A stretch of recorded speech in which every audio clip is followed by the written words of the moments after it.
So hello scholars, हम class 10 maths chapter 1 कर रहे थे। बच्चों चैप्टर 1 का नेम क्या था आपका? Real numbers. और इसके एक्सरसाइज 1.1 कंप्लीट करना हमने स्टार्ट किया था, जिसका क्वेश्चन नंबर 5 तक हम कंप्लीट कर चुके हैं। आज हम देखेंगे क्वेश्चन नंबर 6। तो देखिए बच्चों, क्वेश्चन नंबर 6 में क्या दिया हुआ है? Explain why this number and this number are composite number. कह रहे हैं ये दोनों नंबर कंपोजिट नंबर क्यों है। तो बच्चों सबसे पहले कंपोजिट नंबर होते क्या है ये हमें जानना जरूरी रहेगा। दो तरह के नंबर होते हैं, एक होता है हमारा प्राइम नंबर और सेकंड वन होता है हमारा कंपोजिट नंबर। जब भी कोई प्राइम नंबर होता है तो प्राइम नंबर क्या होते हैं? जिसके सिर्फ दो फैक्टर्स होते हैं, एक तो होता है वो खुद और एक होता है वन। जैसे कि 5, ठीक है, 5 एक प्राइम नंबर है, ये हम सब जानते हैं कि 5 एक प्राइम नंबर है। क्यों है? क्योंकि 5 जो है या तो वो 1 की टेबल में आता है या तो 5 खुद की टेबल में आता है। That's why 5 is a prime number. Is it clear? दूसरी कैटेगरी आती है कंपोजिट नंबर की। कंपोजिट नंबर, ठीक है। अब कंपोजिट नंबर क्या होते हैं? वो नंबर होते हैं जिसके मोर देन वन फैक्टर्स होते हैं। जैसे कि अगर मैं बात करूं 10 की, ठीक है, तो 10 तो 1 की टेबल में आ रहा है, 10 2 की भी टेबल में आ रहा है, 10 जो है वो 5 की टेबल में आ रहा है और 10 जो है खुद की टेबल में भी आ रहा है। तो जिसके मोर देन 2 फैक्टर्स होते हैं वो होते हैं कंपोजिट नंबर। अब मोर देन 2 फैक्टर्स का मतलब है कि 1 और 10 वो ये दोनों अगर रहते तो वो तो प्राइम नंबर होता है, लेकिन अपनी और खुद की टेबल, अपनी और 1 की टेबल के अलावा अगर वो नंबर किसी और की टेबल में आ जाता है तो वो कंपोजिट नंबर होता है। ये आप बहुत अच्छे से जानते हैं। क्लियर?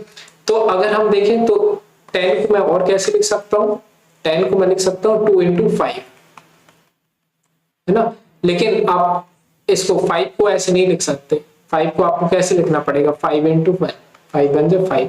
तो बेसिकली अगर इतना क्लियर हो रहा है तो ठीक है, बाकी अब हम आगे बढ़ते हैं। देखो इस क्वेश्चन को समझने से पहले ये जानना जरूरी था, है ना, क्योंकि कंपोजिट नंबर भी कई बच्चों को अभी भी क्लियर नहीं हो पाते। सबसे पहले हम करते हैं इसका ये वाला पार्ट, फर्स्ट वाला पार्ट करते हैं। देखो क्या है, इसमें दो पार्ट में है ये क्वेश्चन डिवाइडेड। सबसे पहले ये बोले ये वाला नंबर बताओ कि ये क्यों कंपोजिट नंबर है। तो देखो ध्यान से, 7 into 11 into 13 और ये लिखा है +13। क्लियर? तो ये नंबर लिखा हुआ है। अब हमें इसको ऐसे जस्टिफाई करना है कि ये क्यों कंपोजिट नंबर है। तो अगर आप ध्यान से देखो तो देखो पहला तो ये है और दूसरा ये है, क्योंकि दो टर्म्स में डिवाइडेड है ये नंबर हमारा। क्लियर? हम इन दोनों टर्म्स में से 13 कॉमन निकाल सकते हैं, ठीक है, 13 कॉमन हम निकाल सकते हैं। तो अगर मैं 13 कॉमन निकाल लेता हूं दोनों में से तो यहाँ तो सिर्फ 7 और 11 बचेगा, ठीक है, 7 और 11 बचेगा क्योंकि 13 तो मैंने बाहर निकाल दिया है। इसके बाद प्लस और ये 13 भी बाहर निकल चुका है, तो इस 13 की जगह पे हम क्या लिख सकते हैं? 1 लिख सकते हैं। क्लियर? कॉमन निकालते बनना चाहिए आपको, है ना। 7 11 जो 77 होता है और +1। क्लियर? इसके बाद 13 into 77 + 1 78। क्लियर? तो ये जो नंबर है इसको मल्टीप्लाई करने के बाद आपका क्या नंबर आएगा? क्या नंबर आएगा बताओ? 13 और 78। बेसिकली वो हमें मल्टीप्लाई करके तो नहीं बताना है, लेकिन अब अगर हम यहाँ पे ऑब्जर्व करें तो जो भी नंबर आएगा उसके ये दोनों फैक्टर्स रहने वाले हैं, है ना। So what we have to write, the given number is having 13 and 78 as a factor, therefore it is a composite number, not a prime number। क्योंकि अगर प्राइम नंबर होता तो 1 फैक्टर होता ना इसका, तो 1 तो है और वो खुद भी होगा, लेकिन उसके अलावा 13 और 78 भी उसके फैक्टर आ रहे हैं। सो मैं वो लाइन लिख देता हूं, या फिर आप ऐसे भी लिख सकते हैं, the given expression have more than two factors,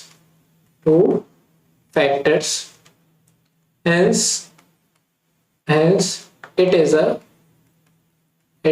composite number। ठीक है, यही तो होता है।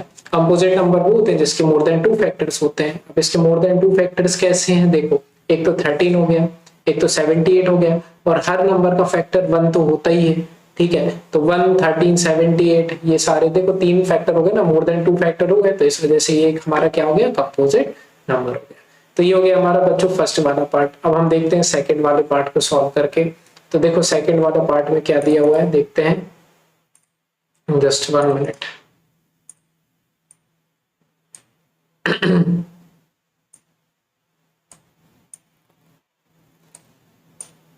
तो सेकंड वाले पार्ट में लिखा हुआ है 7 इंटू 6 इंटू 5 इंटू 4 3 2 1 ऐसे लिखा हुआ है। तो मैं यहाँ पे लिख देता हूँ 7 6 5 4 3 2 1 प्लस 5।